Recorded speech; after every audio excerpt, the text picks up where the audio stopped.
coming to you from the TheEoNProject studios, overlooking the vast, pristine acreage of Primrose Village. Greetings from this hidden gem of the Blackstone Valley. You are listening to Experts of Nothing with Mike and Jay. Oh, did you like that? Hi, Jay. I changed it up a little bit. Did you notice? Yeah, it sounded like you were unsure of yourself. I was trying to be more upbeat. Oh. You know, because I suffer from, mental problems. You know, a lot of people don't know about this program is that we don't do really any type of show preparation with each other. No. We don't talk about what we're going to do. We just kind of have a general outline, but we don't practice it. We don't talk and about that's probably ideas. evidenced in the output production of the show. value of the show. Yeah. Output. Maybe we should change. Maybe we should do a little bit more effort. Effort. Well, I'll give you some effort. You don't really put much effort into anything. I don't. No, I'm kind of a half stepper. Yeah, why is that? I don't know. It's just too much work. I'm lazy. Very lazy. I have difficulties. Well, you know what's also helping with the laziness is this time of year. We just entered into a new season. Mm-hmm. We are now in the fall. It's the fall. It's the autumno season. Oh. It's a mid-autumno. So here in the Northeast, the leaves are changing. The temperatures are cooling. Yes. And pretty soon you'll be out there raking leaves. You got pumpkins all around. Pumpkins, it's the best time of year. I love the fall season, especially in New England. Gourds, you get to carve the large gourds. Do you eat gourds? Do you eat a gourd? You don't eat gourds. It's got like acne on it. They're like decorative items. What do you do with the gourd? Yeah, okay, so how did the gourd become a decorative item? Just because it looks cool? Well, yeah. I mean, different colors, different shapes. But how come you eat pumpkins? You could do different things. You ever seen the gourd that has like a bulbous on end, and then it has like a length to it? Yes, and I think that you've probably tried doing things with that. Yeah, it's good that it has the end because it like acts as a stopper. Yes, you don't put it in too far. But That's anyway, right. So welcome to another edition of the TheEoNProject. Before we get too far into the program, we had a great show last week. We talked about some stuff. Yep. And musical related things. Well, some music No, we related. had people who faked their own deaths. That's right. So if you're interested in that type of topic, go back to episode 45 and check it out. We got some good responses for it. You know what? I want to say hello. We do actually have a bunch of new listeners down in South Africa, of all places. We do have the ability to find out where our listeners come from. We do have some from South Africa. So welcome on. I heard that they play our show over the loudspeaker in the diamond caves down there. Oh, well, anything to motivate people. Blood diamonds. You know that diamonds are not actually rare. They're not. Diamonds are everywhere. It's a scam created by the De Beers company. The De Beers Corporation, which is actually from South Africa, if I remember correctly. That's right. The Dutch settled South Africa long ago. They did. Much about what I know about South Africa comes from Lethal Weapon 2, when they had the Kruger ants. Remember the Kruger ants? No, I don't remember Lethal Weapon 2 much. Lethal Weapon 2, it was the main bad guy talked like this, and he said, diplomatic community. He was from South Africa? He was, yes. Oh. They were from South Africa. It's not often you get a supervillain from South Africa. No, that's why it was interesting. I like the Lethal Weapon movies. I like the dynamic between Murtaugh and Riggs. And believe it or not, I can do a mean Roger Murtaugh. Let me hear it. Okay, here we go. Okay. Hey Riggs, this is world famous actor Danny Glover. I'm talking to you today because I'm too old for this. Why did he have a southern accent? Did he have a southern accent? No, I don't think so. I didn't just do a southern accent. Danny Glover? World famous actor Danny Glover. Why does he talk like that? Because he has a very full voice. Yeah, we had a musical guest on last week. We did. Overseas Love Crisis. Yeah, hopefully they're doing well, those and guys. I hope they're doing well. They sounded good. The music was good, and we like them. We'll promote them any way we can. And any other music, if you have any music you want to put on the program, or if you just want to come on and sing a song. That'd be cool, too. A cappella style, we'll let you do that. Before I let me just tease the topic, then I got to mention something. So today, we're going to be talking about something that is big this time of year, and that's going to be movies like of the terror variety, horror movies and scary movies and movies like that. However, what we're going to talk about are movies that are supposedly based on a true story. Yes. We're going to tell you a little bit about the movie, and then we're going to tell you the true story behind the movie. Behind the story. But before I get to that, I actually wanted to address a listener question that I got this week. Oh, you did? I did. So I got a question from somebody, and the person will remain nameless because I don't want to give them free publicity. However, they asked why we don't discuss politics on this show. No politics. No, I know we don't, but I want to explain why we don't talk about go ahead. politics. And I think that the reason is because there's too much of that crap as it goes. That's right. Everywhere, everyone has an opinion about politics and things that should be, the culture wars that are going on, and we just feel better not talking about. And it's any too of that. divisive. Sure. It's too divisive. We don't want to tear anyone apart. We want to bring listeners together for Sure. a common goal and a common purpose. And so for about an hour or so, you can forget about politics. We're not going to talk about it. We could talk about it. We're pretty smart dudes. yeah, and Mike and I are on complete opposite ends of the political spectrum, so we would probably murder each other Yes. live on the air if However, we were to talk about it. we feel like we're above the fray. That's right. So we don't talk about politics. So thank you for the question, but we don't really get into that. That's right. So anyway, we're going to talk a little bit today about movies that are supposedly based on true stories that are turned out to be not true. Oh, well, some of them are and some of them aren't. Right. We're going to get into some of that. Okay. The first movie that I'm going to talk about is actually one of my favorite scary movies of all time. I'm a big scary movie fan. Notice I didn't say horror movie. I don't particularly enjoy horror movies. I like scary movies. What's the difference? Well, horror to me indicates that there's some sort of gore and killings and things that's I'm not really into that sort of thing. I don't like You like more of the mental scare, do you? I like the mental scare and the paranormal scare, the supernatural, if you will. cerebral. Cerebral scares. I like that more than any horror type film. But to me, one of the best films of the last one of my favorite scary movies of all time, and easily one of the best of the last decade, in my opinion, is The Conjuring. 2013. Did you see The Conjuring? No, I don't. I don't watch those movies. What? No. You haven't seen The Conjuring? No. I only watch old school horror type films from years ago. Well, this one is in the vein of horror of those films. Okay. Very, very well done. If you haven't seen it, please do so. It starts off with very familiar territory. So what you have is a family. This actually takes place back in the 70s. So there's a family that starts moving into this new house, into a creepy old house in Rhode Island, of all places. Oh. Yes. Soon after moving in, weird stuff starts happening. Stuff starts moving, noises from the basement. The wife gets possessed. You know, the normal horror movie stuff. Yeah. We're not going to get into the nuts and bolts of the movie. But what makes it good is that there's a lot of misdirection that happens. So the person who made the film, Mr. James Wan. Oh, Wan. Who was the director of Insidious. Did you see Insidious? No. You get the same type of feel from those movies.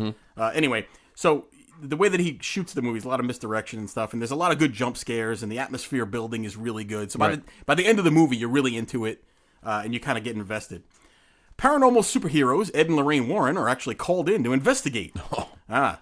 It turns out that the house is haunted by a witch by the name of Bathsheba, and that she sacrificed her own baby to Satan and killed herself on the property way back in the day. This is the movie plot now. This is the movie plot. Okay. It's all very fantastical. Yes. Full of dramatic effects and scenes and whatnots.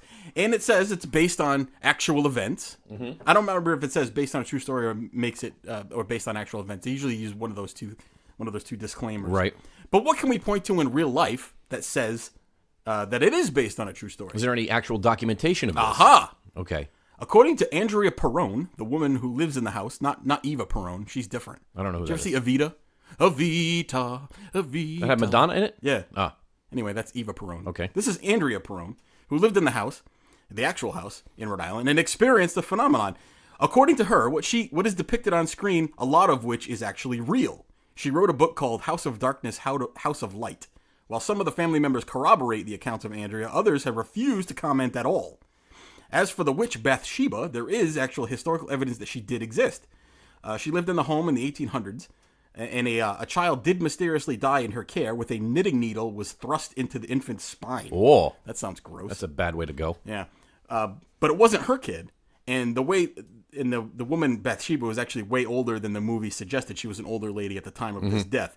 No evidence could be found tying Bathsheba to the death, although the public believed her to be a witch. So that's kind of where this all started from. Okay. According to Andrea Perrone, and this is a quote, 8 generations of one extended family lived and died in that house prior to our arrival. Some of them never left. Aha. According to the Black Book of Burrowville, which is the town's former public records book, it reveals that over the course of the existence, the property has been host to 2 suicides by hanging, 1 suicide by poison, rape and murder of an 11-year-old by the name of Prudence Arnold by a farmhand, 2 drownings, and the passing of 4 men who froze to death, in addition to other tragic losses. This is of all life. in or around that house? In that house, in that property. Yeah. This is all documented. Correct. Okay. According to the Black Book of Burrowville, which sounds pretty. Can you get that on awesome Amazon? To me, I don't know. Now, here's an important question for you. So, have any other homeowners who lived in the home had paranormal experiences? Probably not. According to Andrea, this is still Andrea, everyone who's lived in the house that we know of has experienced things. This, she says. Some have left screaming and running for their lives. The men who moved in to do restoration on the house after they sold it, left screaming without their tools and without their clothing. Which I don't doubt that. No craftsman leaves his tools behind. Trust me. Never. They apparently never went back to the house. So consequently, the people who owned it and the adjacent landowners, no one wanted to go in the house, and it sat vacant for years. However, let's poke some holes into this whole story. Poke it. You ready to poke some holes? Give me some poking. The current owner, Miss Norma Sutcliffe. Oh, hi, Norma. Norma stated that her and her husband Jerry have had far less experiences in the home. They have had door bangings in the front hall, sounds of people talking and footsteps, which is pretty creepy, but not the crazy over-the-top possession stuff that supposedly happened there early, according to the Perron family. The only thing that was ever visible to the current homeowners was a blue light that Norma saw shoot across the bedroom, which could have been anything. And her husband once thought he saw fog in the home. Maybe it was after a long bathroom session. We're not quite sure. Norma stressed that she always looks at things from a scientific standpoint. She's never jumped to any conclusions over these minor experiences in the home. However, since the movie's release, Norma has endured an ongoing barrage of trespassers and onlookers. People want to drive by that. You could actually go by the house. It doesn't look anything like the house in the film. Actually, the house in the Conjuring film was in North Carolina, I believe. They filmed it in a suitably creepy home. The one it's actually in Harrisville, Rhode Island. Doesn't look anything like that. That's not too far from here. No, it is not. But apparently, Norma Sutcliffe has spent a lot of time trying to debunk the movie and saying it was exaggerated because she doesn't want these people driving by her house and ruining her life anymore. So what do you think about that? Well, it's a the typical Hollywood experience. Well, number one, the first thing that raises a red flag to me is the Ed and Lorraine Warren tie. Of course, because we know they lack credibility. Well, they lack credibility to certain folks. If you and this is, I've gotten into arguments with people in the paranormal community in the past about this. They are sacrosanct people in the paranormal world. You can't say anything bad about Ed and Lorraine Warren, even though a lot of what they've supposedly done has been debunked and they've been caught exaggerating. And we've talked about it on the show, not to delve into that topic again, but the Amityville horror case, which they made their reputation on, was proven to be a hoax. Sure. But they stand by it. So in a lot of these movies, like The Conjuring, they've actually had a subculture of movies called the Conjuring universe. And that includes The Conjuring, The Conjuring 2, Annabelle. Now there's going to be an Annabelle 2. Okay. So all of these films based on, cases that the Ed and Lorraine Warren did, which are suspicious to say the least. So they've done okay for themselves financially speaking. Well, Ed's dead. He died, I think it was 2006. He's been dead for a number of years. Yeah, so old man Ed is dead. Lorraine's still kicking? Lorraine's still kicking around. And again, she shows herself up on these paranormal shows. And as soon as she walks in, it's like royalty. And everyone Kiss drops the ring. to their knees. But she's supposedly a clairvoyant and a psychic and all that. But we've talked about this on the show. If someone claims to be a clairvoyant, how can you say they're not? Right. Because they supposedly see things that you can't. So how do you prove a negative? How do you prove that you can't? How do you prove she can't see it? Right. You can't. Right.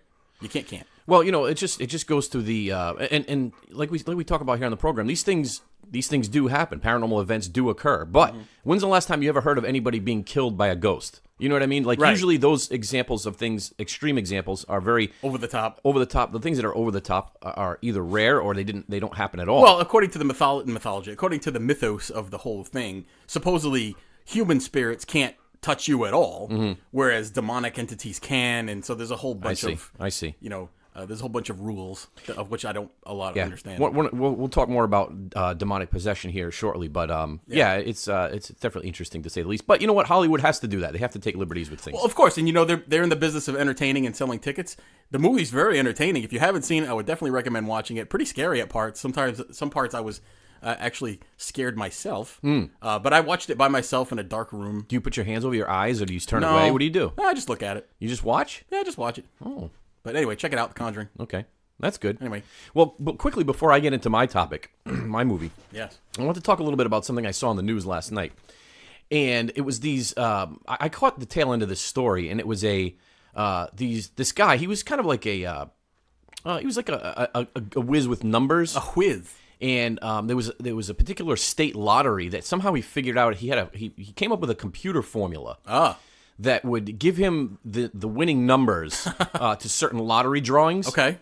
And so he did this. He did this a number of times. And he had people. Was he successful? He was successful, and he won money. He won the big jackpot was like $16 million, and he won. Well, you ready for this? No, listen. Oh, okay, go ahead. I have something to say. They arrested him. They charged him with theft. How can you arrest him if I don't know. If he figured out the algorithm? I don't know. Well, let me ask you this. Here's a stupid question. If you, in your infinite wisdom, came up with a plan to defraud the lottery, well, Yeah. not defraud, but to come up with a winning number, Yeah. would you tell anybody? I wouldn't tell anybody. No. I would keep playing the lottery and He winning. got people involved, and then See, and that's then the somebody problem. dropped the dime You on never him. tell anybody what you're doing. That's right. Keep it all secret. But here's my question: if Yeah. he was smart enough to come up with a formula, Yeah, how that's is he not- stealing? He's well, not stealing. Just like in Vegas, if you get caught counting cards, it's against the law. How can you be? You're just keeping track of things in your head. How can that be against the is law? counting cards against the law? Yes, it is. it's against. Well, I don't know think if it it's is. against the law, but it's against. You can They don't like it. You can be trespassed from their Yeah, from they'll their kick premises. you out for sure. I don't know if it's against the law, but it may be. I don't know. If one of our listeners has some in-depth knowledge of the gaming, I'm not industry, I'm not a gambler by Me any neither. means. No. If I lost, $100 at the table, I would be suicidal. I only gamble with my life when I walk across true. train tracks naked in the middle of the night. Well, the chances that a train actually hit you are very low. You can hear it coming. You can hear it coming. Anyway. Well, that's stupid. I don't know why he would have told people about his lottery winnings. I don't either. I wouldn't have said anything. I'd be just living on an island someplace with my winnings. Living by the water. Living by the water is it's calming. It's a calming experience. You like going by the water, do you? I don't want to live there because I'd be afraid of tsunami. The whole day, every day, I'd be worried that the tsunami is coming. So I like to go to the water for short periods of time, but then I can escape inland. Okay. What, away. is it a tsunami or is it a tsunami? It's a tsunami. Tsunami? Yep. That's right. Anyway. So I'm going to get into to me, and this is why I say I like the old school scary horror movie type films. Okay. Right? And this was one that went back, actually came out before I was even alive. I think a couple years before I was born, it was released. But it's called the Texas Chainsaw Massacre. Oh, which the sound. I remember seeing the VHS tape. Yes. When I was a child, and it scared the crap out of me. And the main bad guy in the movie is Leatherface. And Leatherface They call me Leatherface too, but for different reasons altogether. a scary individual to say the least. Probably one of the scariest looking horror villains of all time. Very scary. But the basic premise of the movie is there's a young lady. Her name is Sally. Oh. And Sally hears that her grandfather's grave has been vandalized, which, of course, you don't want to vandalize Grandpa's grave. Nope. And she and her paraplegic brother, Franklin, they set out with their friends to investigate this vandalism, of course. And after a detour to the family's old farmhouse, they discover a group of crazed, murderous outcasts who live next door. I think I live next to those people. And the group is attacked one by one by a chainsaw-wielding Leatherface, as we stated. And he wears a mask of human skin. Yee. And, of course, the survivors, and they try to escape. And it's very creepy. And the whole film vibe is because it was a very low budget. Well, I was going to say, wasn't part of the appeal of the original movie that it was kind of realistic in the way that Yes. it was shot? So it only had a $140,000 budget, Whoa. give or take. That's pretty cheap. And came out in 1974. And it was directed by Tobe Hooper, who directed a lot of horror films during the 70s and 80s. I had a dog named Toby once. I loved him. Did you? Yeah, he was a nice dog. Wasn't he a jerk? No, he liked me. He didn't like any other men. Oh, okay. He enjoyed me, though. So as I said, it was a $140,000 budget, and it made $30 million. But it was also banned in several countries. That's a big profit margin. That is a big profit margin, and because it was so scary and grotesque, a lot of countries banned it. Oh. So let's talk about where did the inspiration for that So movie that come from. supposedly is based on a true story, correct? It's supposedly based on a true story, sure. And actually, aside from the chainsaw-wielding Leatherface, Except for that part. some of the things were actually kind of true. And so it was based on the real life serial murderer / grave robber Ed Gein. Oh, Ed Gein. And if you look up a picture of Ed Gein, there's a black and white picture that comes up if you Google him. Yep. And it looks like a close friend of ours by the name of Doug. It looks exactly like Doug. And I won't give out his last No, name. it looks like Doug, though. And he has a lot of the same mannerisms. Yes. I wonder if he's related. Anyway, so he was called the Butcher of Plainfield. And Ed Gein was from Wisconsin, and he was born in 1906. Wisconsin is not near Texas. No. But his father was a tanner. And do you know what a tanner is? Yes.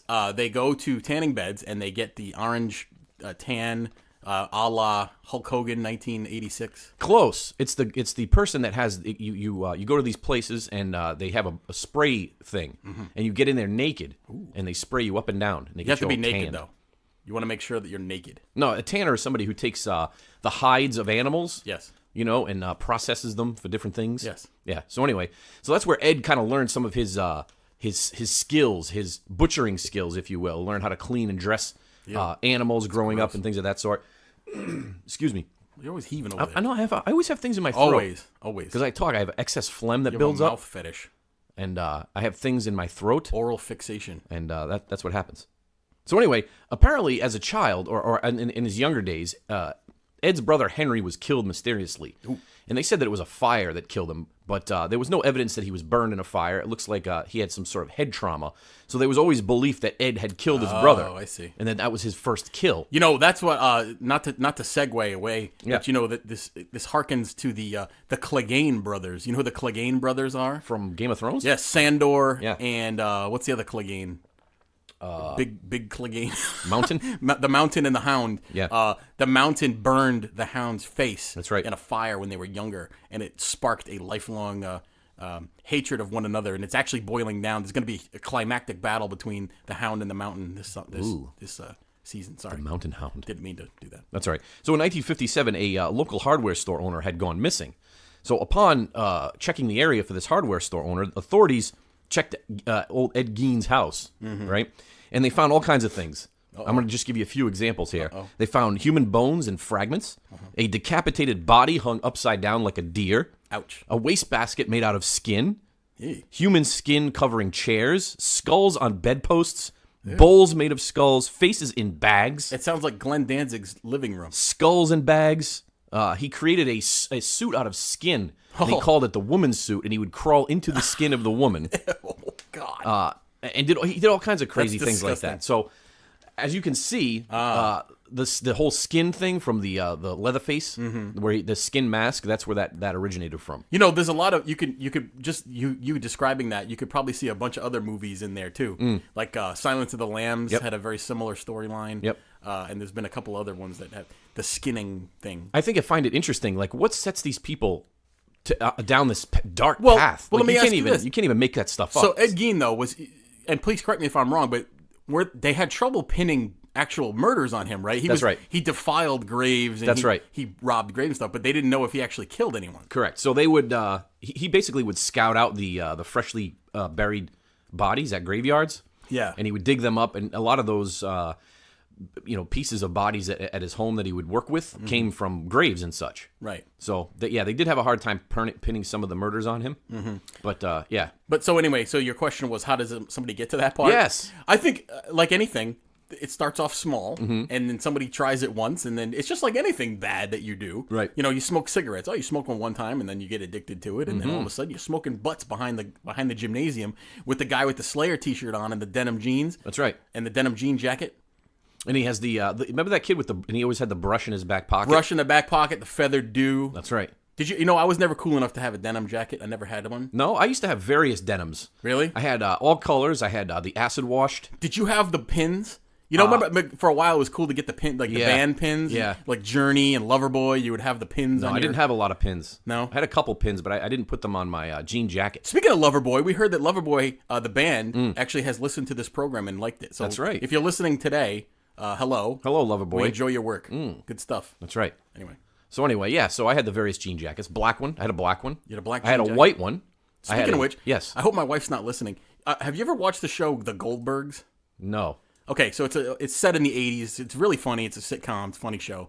But the girl on there, the sister, is very attractive. And I think to me, part of the attraction is that she's dressed in totally 80s garb Yes. all the time. And that's when I was coming of age. And when you couldn't get women, Sure. And so right. you look at that as being, oh, this is unobtainable. it's enticing. Yes. So now Yeah. you look at it, I'm like, oh my goodness. Why is this so arousing? Because you remember as a child, Yes. you remember walking around with your That's little, right. Yes. parts all tingly, and you couldn't do anything about it. No, and so yes. So kudos to the Goldbergs for bringing back those memories. They struck a chord in you, didn't Yes, they? they did. Oh, so that's Ed Gein, and you can read a lot about him, and as we stated, it's grotesque, and to think that he lived like this, he'd eat his Cookie Crisp out of the skull of a human. That's kind of which gross. is just Well, kind of disturbing. But for centuries, people used to drink wine out of the skulls of their defeated enemies. Well, that's okay. That's cool. Yeah, that's fine. I'll take that. But not like innocent people or grave robbings. Definitely not. It's different. Okay, so we have a new sponsor here on the program. Okay. Yes. And actually, this person contacted me a couple weeks ago and discussed making a commercial for them. And his name is Dwayne. Oh, Dwayne. And Dwayne, we're going to run Dwayne's commercial. And we're going to talk about a few specials that Dwayne has coming up. So if you want to imbibe in Dwayne's services. So here we go. Let's do it.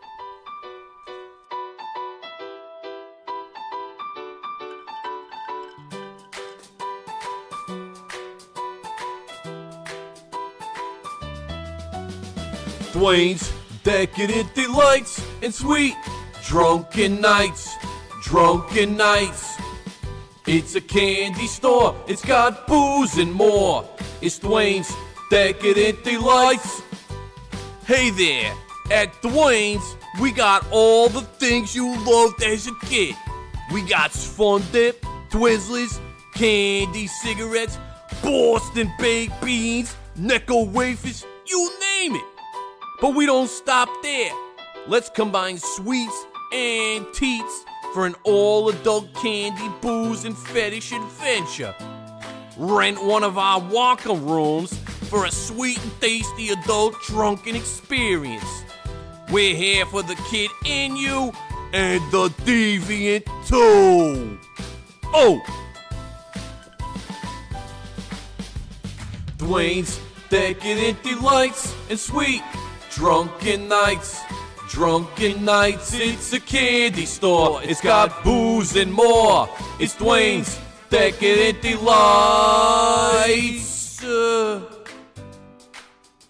Lights.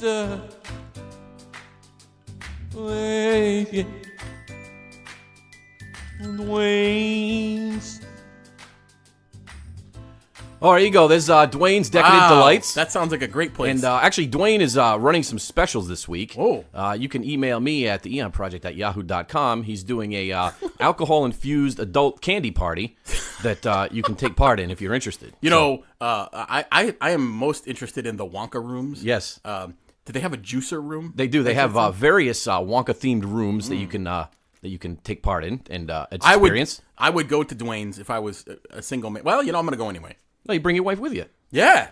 They have couple adventures as well. Nice. With Twizzlers and random things. Twizzlers and Fun Dip. Yep. Fun Dip has a couple of different connotations. You know, I loved the Fun Dip as a kid. Sure. And, It's do they just still sugar. make Fun Dip? They do. They Yeah. do. But you know what the worst part of the Fun Dip was? You had to eat the stick at the end of it. Yeah. It's all hard, gross candy grossness. Yeah, the hard stick is tough. Speaking of, Yeah. we're talking today about horror movies that are supposedly based on true stories. And I'm going to roll right into this next one because it actually has something to do with what you just discussed. Oh, good. Dwayne's candy and stuff. Yeah, go ahead. Okay, I'm going to roll right into it now. Roll it. Why are you touching yourself over there? I can't help it. Do you remember the My Buddy doll from the 80s? I loved My Buddy. My buddy.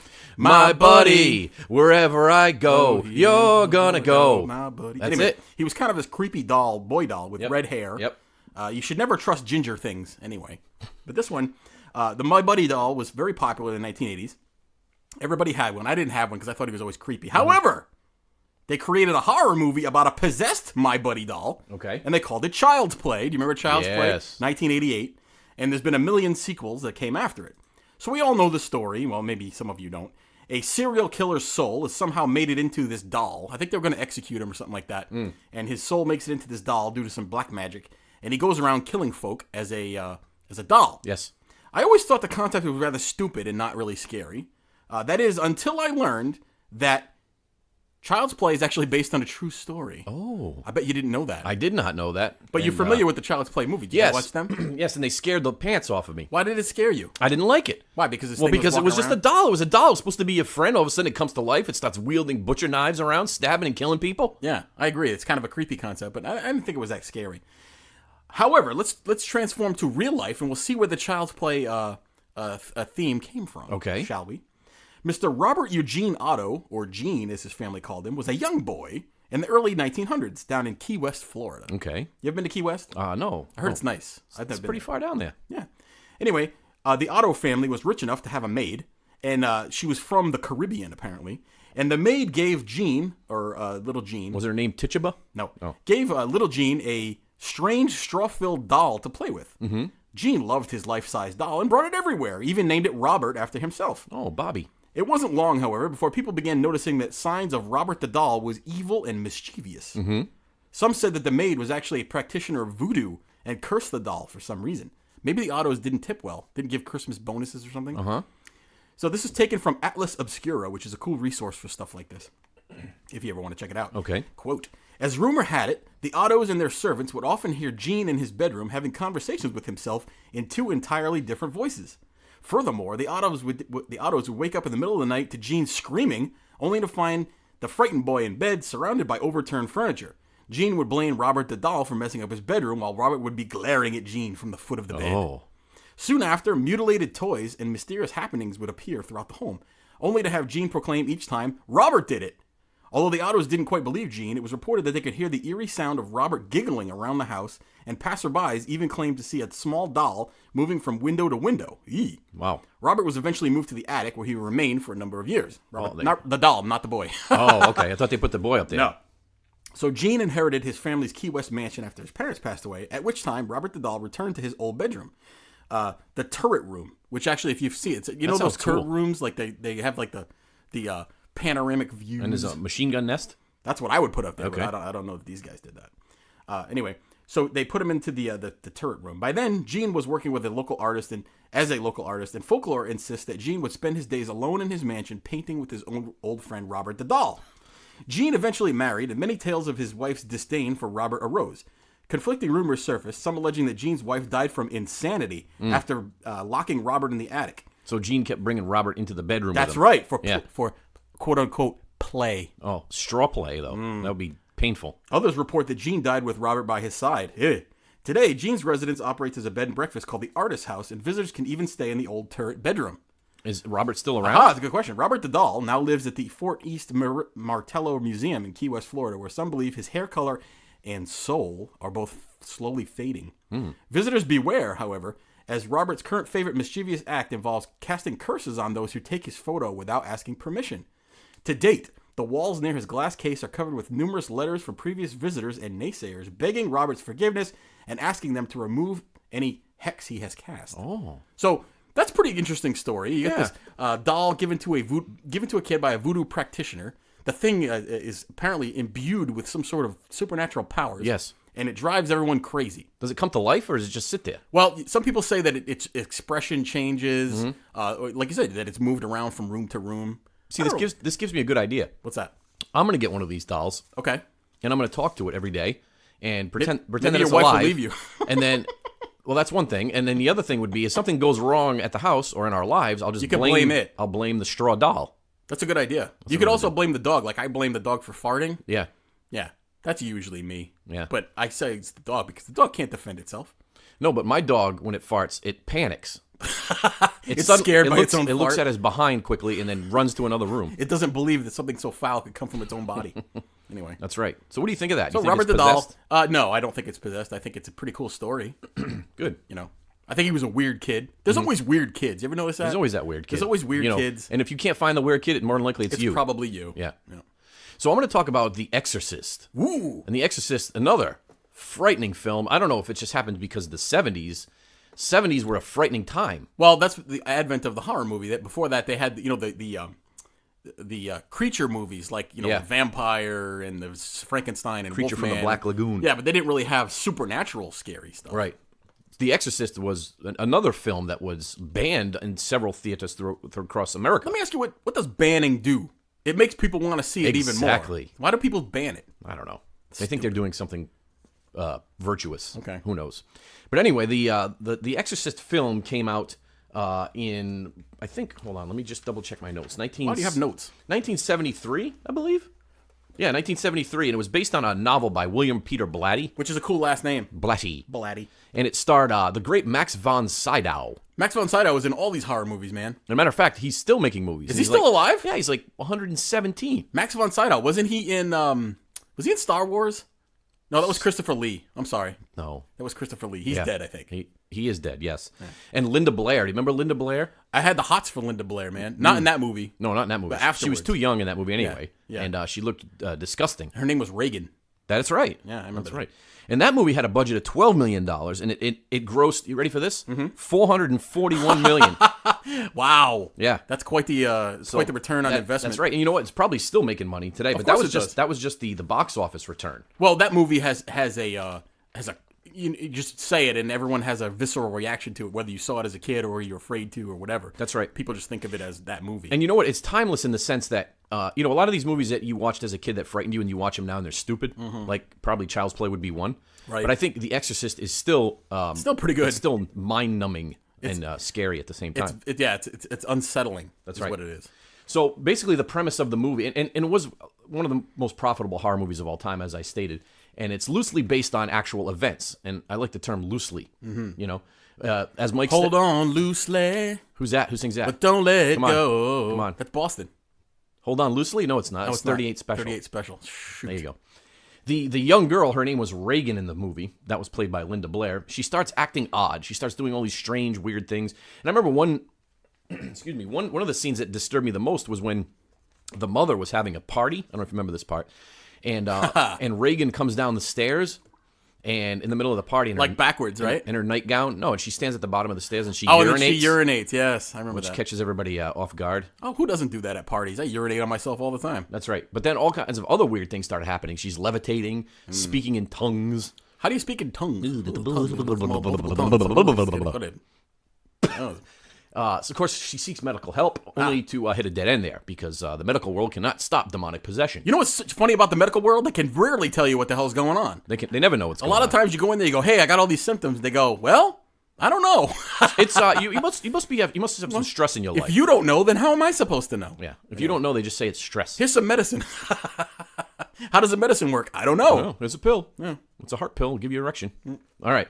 So the priest came in, local priest, came in to try to help quell these issues that were going on. Father Merrick, right? And so they start performing exorcisms, and all kinds of strange shenanigans happen. As we know, she spins her head around. She starts vomiting pea soup everywhere, and all kinds of different things are going on. And it's good. It's a good film. It's scary and it's very provocative. Isn't it true that the film was actually cursed, or they thought it was? It was a lot of weird stuff that happened. That's right. As a result, there were some things that had happened on the movie set, and people were getting hurt and killed, and things of that sort. Interesting. That's right. But it is loosely based on the true life story of a young boy who was possessed, and he goes by the name. We're not gonna call him Roland Doe instead of John Roland Doe. Roland Doe, dude. Roland Doe. You've been rolling in dough. Okay. And it happened around 1935 in a town in Maryland. Oh. Have you been to Maryland? I have been to Maryland. You drive by there every time you got to go down to like Florida. That's right. So the Roman Catholic Church came in. Apparently, a lot of these things started happening. So it started when Roland's Aunt Harriet died. Oh. And then the family started experiencing strange noises. Furniture had been moving around, other odd and strange things, and they were all centered around the boy. Whenever the boy was nearby, these things would start happening.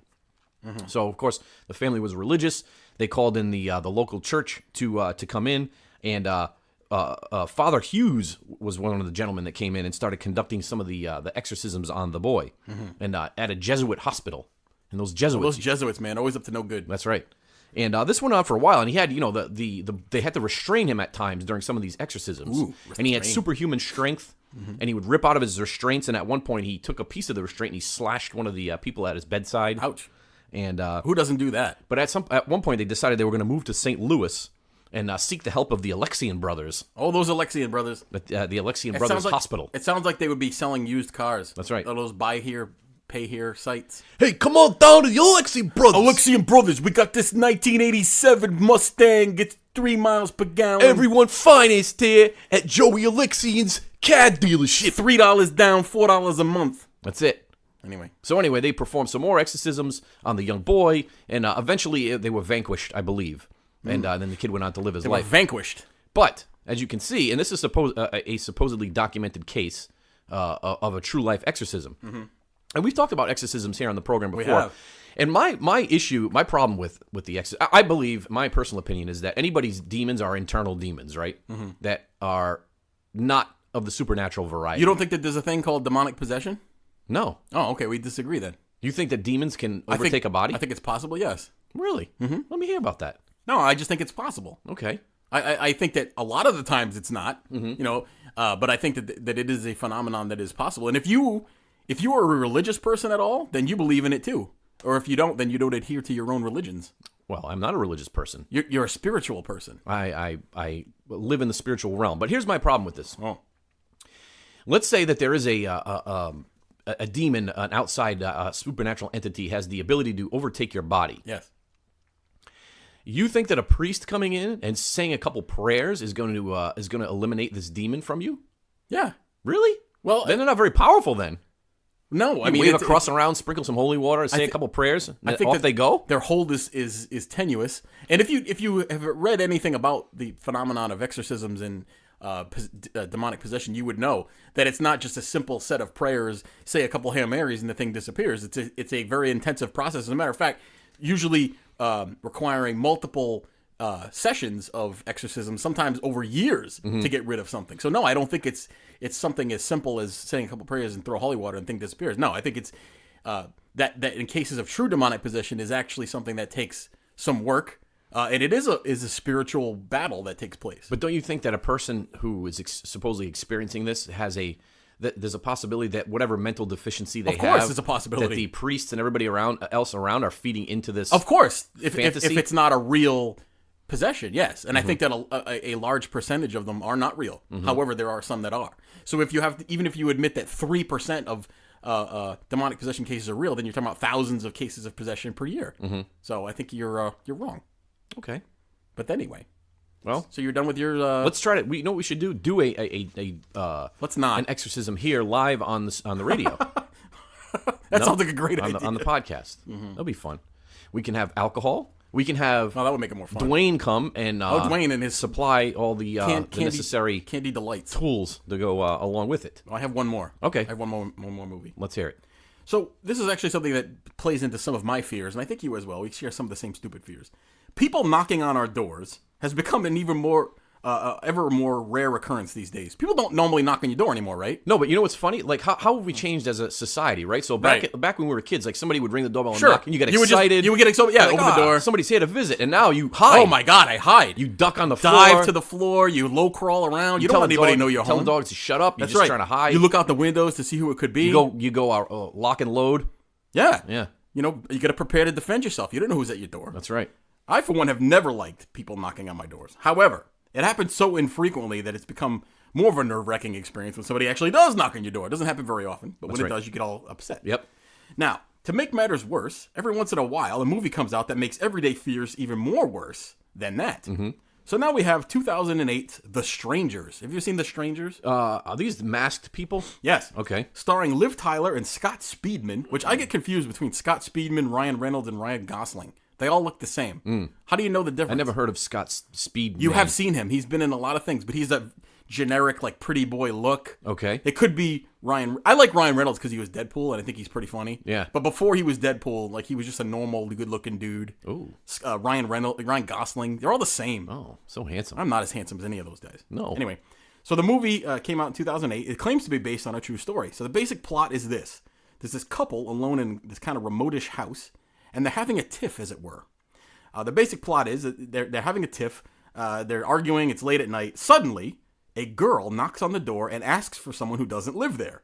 It's really creepy because she's kind of in the shadows, you know? Mm-hmm. You can't really see her face. It turns out that Liv Tyler, when she opens the door, is actually just a ruse for the other two masked accomplices to enter the home and begin to terrorize the couple. Now, I'm not going to give away all of it because it's actually not a bad movie. It's pretty good if you haven't seen it. It's very atmospheric. But perhaps the scariest line in the whole thing comes at the end when Liv Tyler asks the people why they are doing this to them, and the only reply they give is, because you were home. Oh. That's a pretty scary line. Yeah. Why are we doing this? Because you're here. It's kind of stranger violence. So never be home then. That's Yeah. what you take out of that. It's seemingly without cause that makes it so frightening. But by the time you get to the end of it, they leave the ending pretty much open to speculate that these crimes would continue. And then you remember that, oh, this is based on a true story. Mm-hmm. Or is it? Oh. So the marketing for the movie makes it pretty clear that this is inspired by true events. It's not quite as bad as the Blair Witch Project, which was supposedly a 100% true story, and everybody bought into it. That was back when the found footage thing started. But what's even open to interpretation is that this is based on a true story. Actually, according to the production notes for the film, The Strangers was based on an experience the director Brian Bertino had when he was young. Mm-hmm. This is a quote from him. As a kid, I lived in a house on a street in the middle of nowhere. One night when our parents were out, somebody knocked on the front door and my little sister answered it. At the door were some people asking for somebody who didn't live there. That's kind of creepy. We later found out that these people were knocking on doors in the area, and if no one was home, they were going to break into the house. So that's kind of creepy. Mm-hmm. But where does the mass killer idea come from? Turns out that they borrow the idea from this is kind of a stretch, but you got to read into it a little bit. They borrowed that from the Manson Tate killings, the Sharon Tate and LaBianca killings that happened in the 60s. And then the Ketty Cabin murders, which we actually talked about on this show before, which were later unsolved. Both of these cases are home invasion premises. Yep. So what you'd have is you take the basic premise of a home invasion, people knocking on your door, and then you add the masks to it, and then you have a movie. So is it based on a true story? Not really. Right. I mean, it's based on an experience that happened when he was a kid. But I think a lot of movie making happens from that. You take a little bit of real, you mix in a whole bunch of fake, and then you have a movie. You know, it reminds me of, I don't know why, but this story just came to my mind. Do you remember when we were kids, the Blackstone Valley sniper? I do remember the Blackstone Valley Sniper. That was frightening. Frightening, yes. We had a sniper going around the area. He was driving around shooting people with a rifle. That's right. Through windows. That's right. And I remember not wanting to be near windows at the time. We had to watch TV from the hallway because we were afraid that we were going to get shot. They caught that guy, right? They did catch him, yeah. What was his deal? He was just randomly shooting. It was a .22, and he was shooting through windows and never killed anybody. He didn't kill anyone? No, I think a few people were injured. Oh. Well, then there was the real sniper, the DC sniper, those two idiots that were running around in the... that was probably, 10 years ago now? 12 years ago? Maybe more than that, but yeah. Yeah, it was a while ago. You know, I'm thinking about movies, and this was a movie that I feel foolish. I feel foolish even mentioning this. What's that? Do you remember a movie that came out, actually probably about 10 years ago, called The Fourth Kind? Yes. With Mila Jovovich? Mila Jovovich, yes. Yes. I don't know why, but I actually thought the movie was real. Okay, so this What the hell is wrong with me? This deserves some discussion, because when you watch... Because I actually watched this recently. I hadn't seen it before. If you look at the beginning, Mila Jovovich, the actress, comes on and says, "Hi, I'm Mila Jovovich, an actress." Yes. This movie is real. Yes. It's taken from real interviews and real footage. Right. But then you watch it, and it's so fantastical, it's not real. And You know, as it's happening, I'm like, I want this to be of real. course, it's very realistic. Oh my God. However, They tricked me. Some of the stuff you get into, and then it just becomes outrageous. But I don't understand how they're able to legally, I don't know, say this is true, but it's not. I can't believe I fell for it. Mm-hmm. A pretty It's actually not a bad movie. level-headed person. But then the person that supposedly it's happening to is an actress. Right. But when you watch the movie, you don't know that. You don't know that because it's filmed in a documentary form. Correct. And there's like like video cameras set up and stuff. It's not filmed like an actual movie would be. Right. It's almost like a first-person account of things that were going on. But supposedly based on true events. But then again, you don't know how much they've read into it or how So much they've invested. if you haven't seen it, we just kind of ruined it for you. But yeah, it's not bad. I would watch it just for the yeah, you can still go see it and you'll understand what we're talking about. What, are you okay over there? I'm getting the heaves. Again. It's the tea. What is wrong with you? It's the tea. Every week. It's the hot tea. You got some problems, man. Should I not drink hot tea? No, because you get the heaves every week. What should I do to quell the heaves then? Not drink that. What can I have? I don't know. Nothing? Anyway. I need something to wet my palate. Are we done with the show? Oh, we could be. You know what we would really like? And we've actually had some pretty good response. We want everybody to give us a review. Go to iTunes, drop us a review. Good reviews are good. If you have a bad review, I don't care. Leave it. It's fine. If you don't like us. That's right. If you go to iTunes, look up the Eon Project, one word. TheEonProject. What? Eon Project. Leave us a review. Drop us a note at TheEoNProject@yahoo.com. That's TheEonProject@yahoo.com. You can also find us on Twitter and Facebook. That's right. You can also go to Old 303 Music on Facebook. Check them out.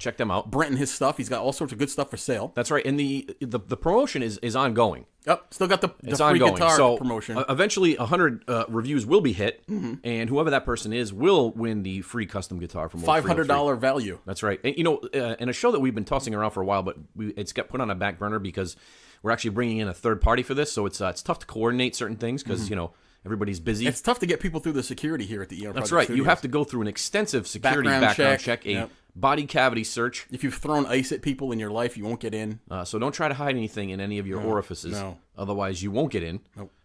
But you will have a good time, nonetheless. If you do get in. But anyway, so we're going to do a JFK program, and it's coming up on JFK's assassination November, date, yes. very shortly. So maybe we should do it right around that time. It's a good idea. And it's gonna be an alcohol infused event as well. Those are the best. No, because it's gonna be a dual event. We're gonna talk JFK, but we're also gonna talk local brews. We're gonna have some different micro brews in here. This is really a renaissance time for local breweries. That's right. They're popping up all over the place, and there's some good ones. Yep. And we're going to talk about some different adult libations that they may have, right. and how good they are. Sounds good. That's right. Anything else you want to add? Nope, I'm good. Are you sure? Yeah. Okay, well, that's it. We're going to wrap it up here. Then this week, another exciting episode of the Eon Project. And remember, check us out on TheEoNProject at yahoo.com. And the truth exists. Believe it.